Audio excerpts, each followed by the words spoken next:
салому дуруди бепоён ба кулли мухлисони барномаи дар шабакаҳои иҷтимоӣ. Фирдавси Хурсанд топ хабарҳои варзиширо мегӯяд. Сар мекунем.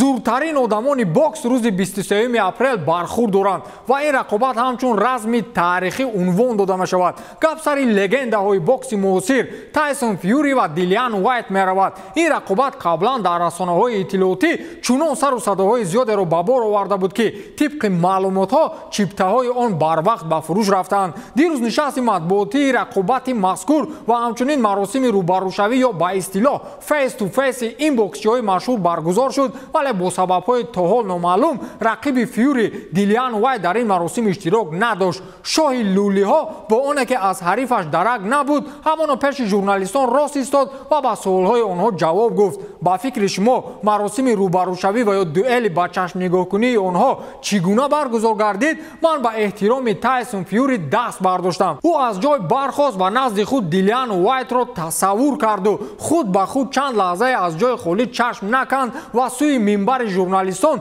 назар карду рафт. дар нишасти матбуотӣ журналистон ва ҳаводорони бокс аз як хабари муҳими дигар низ огаҳӣ ёфтанд. Тайсон Фюри иқрор шуд ки рақобат бо Дилиан Уайт ин охирин набарди ӯ дар ринги бокс аст. ин охирин рақобати ман дар маснади варзишиам аст. $150 миллион дар бонк, соқу саломат ва гумонам хеле ҷавон ҳам ҳастам. баъди ин бархурд ман киштии калоне хоҳам харид ва марзҳоро убур мекунам. ман меравам, дигар бас аст мушт бардоштан, гуфтааст Тайсон Фюри. рақобати ин ду ба истилоҳ титани ринги бокс барои камарбанди чемпионӣ аст ки чӣ гунае гуфтем рӯзи 23 апрел баргузор мешавад. агар Фюри чемпион шавад, пас барои дар киштӣ истироҳат кардан бо рӯҳияи болида меравад. вале мегӯям ба нокдаун рафтанам чанд сонияи кайфият дорад. вақте баъди беҳуш шудан ба худ меоӣ.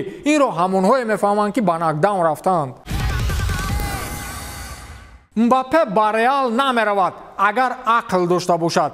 пойгоҳи хабарии Ла Парисиен аз пешниҳоди ҳангуфти дастаи парижӣ ба Мбаппе хабар дод ки бо шуниданаш ҳуш аз саратон берун меравад. раҳбарияти ПСЖ барои дар даста нигоҳ доштани фаронсавӣ пешниҳодҳои бузургеро роҳандозӣ мекунад, то Килиан дар даста боқӣ монад. агар Килиан розӣ шавад, пас дастаи ПСЖ омода аст ки бо 50 миллион маоши солона ва 100 миллиони дигар ба сифати бонус баҳри садоқат ба даста ба Мбаппе тӯҳфа бидиҳад. инам дар ҳоле ки сару садоҳо дар мавриди гузариши Мбаппе ба Реал дар равзанаи трансферии тобистона зиёд шуд ва фаронсавиам ба ин гузариш то ҳол ягон хел зиддият нишон надодааст. бояд бигӯем ки касе феълан моҳона 50 миллион евро маош намегирад ва агар Килиан ин пешниҳодро қабул кунад, пас дар рӯйхати маошгирандаҳои бузург дар садри аввал менишинад. зуҳури шоҳи нави футбол пушти таназзули Роналдову Месси ки ҳоло ҳам мардуми бечора ба пиракиҳо боварӣ доранд. агар Мбаппе барои маблағ дар ПСЖ истад, пас таърихи амирони футбол ки ҳоло номҳошон садо дод такрор нахоҳад шуд ва агар карьера аз пул дида боарзиштар бошад, пас истиқбол мегирем аз шоҳи нави футбол. чӣ гуфтед? вақте адолат рӯи об мебарояд, вале ягон фоидае надорад. инро дар шеваи русӣ после пожар мегӯянд. бозии дастаҳои Манчестер Сити ва Эвертон ки дар доираи даври 27-уми чемпионати Англия сурат гирифт, бо ҳисоби 1-0 ба нафи шаҳриҳо хотима ёфт. дастаи Фрэнк Лемпард дар охирҳои бозӣ имкон дошт ки ҳисобро баробар кунад, вале довари бозӣ Пол Тирни ки ҳамеша дар расонаҳои иттилоотӣ ва шабакаҳои маҷозӣ ба мавзӯъҳои баҳсӣ печида мегардад, як имконияти 100%-ии Эвертонро барҳадар бурд. дар як фурсат агар шумо бозиро тамошо карда бошед, ту ба дасти бозингари Манчестер Сити Родри расида буд ва ин бе ягон шубҳа бояд пеналти мебуд. Пол Тирни ҳатто аз видеодовар истифода бурд, вале пеналти таъин накард. дирӯз сархати расонаҳои хабариро мавзӯи бахшиш пурсидани раҳбари кумитаи доварони футболи Англия аз раҳбарияти бошгоҳи Эвертон ва сармураббӣ Фрэнк Лемпард пур карда буд. ба иттилои сомонаи расмии бошгоҳи Эвертон, раҳбари кумитаи доварони Англия ба раҳбари бошгоҳ Билл Кенрайт ва сармураббӣ Фрэнк Лемпард шахсан занг зада бахшиш пурсидааст ки довар Пол Тирни дар ин фурсат ба иштибоҳ роҳ дод ва ин хатогиро кумитаи доварон иқроран ҳамчун хатои бузург қабул карданд. аз ин хотир барои ин амал пӯзиш мехоҳанд. охир ба бахшиш пурсидан оби аз кӯза рехтаро барқарор карда намешавад. агар мешуд ки ҳисоби бозиро мусовӣ эълон мекарданд, дигар гап буд. ҳам Эвертон хурсанд мешуд, ҳам Ливерпул.